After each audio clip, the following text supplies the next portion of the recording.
vêtu de gloire, le Fils de l'homme reviendra. Ouais. Et on l'appellera le lion de la tribu de Juda. Enfants de Dieu, nous vous saluons au nom précieux de notre Sauveur Jésus-Christ. Bienvenue sur votre émission hebdomadaire intitulée « Parole de vie ». Nous profitons de ce volume pour prier à tous ceux qui sacrifient une partie de leur temps, d'abord à télécharger, à écouter, méditer et à le relayer partout dans le monde.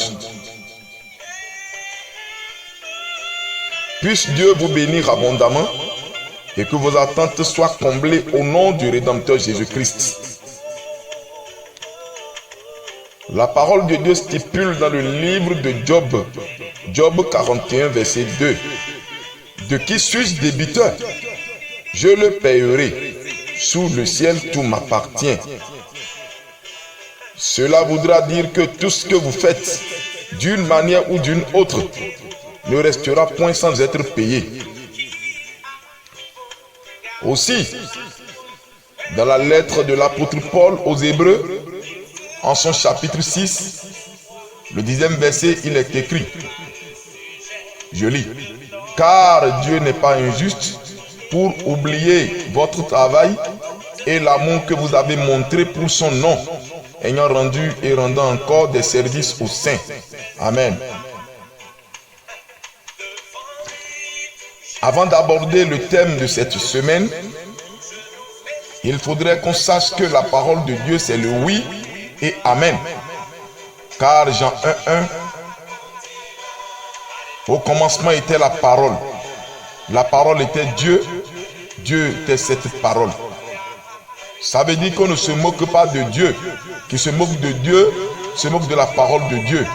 Et qui se moque de la parole de Dieu, se moque alors de Dieu. Et comme pour preuve, nous allons vous fournir quelques exemples de blasphème à l'endroit de Dieu.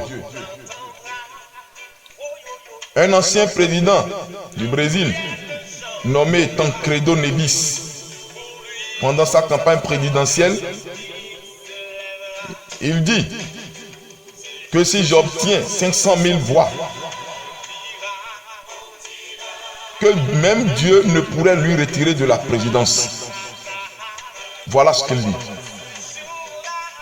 Il les a obtenus. Il a obtenu effectivement les 500 000 voix. Mais il est tombé malade brusquement la veille de son investiture. Puis, il est mort. Il y a encore un autre. Lui, c'est Cazuza. C'est un compositeur. Il est aussi brésilien.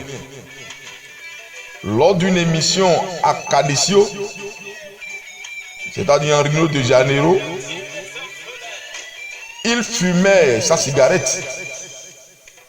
Alors à un moment donné, il gonfla un peu de fumée dans l'air et dit, Dieu, cette fumée que j'ai gonflée dans l'air, c'est pour toi. Vous savez,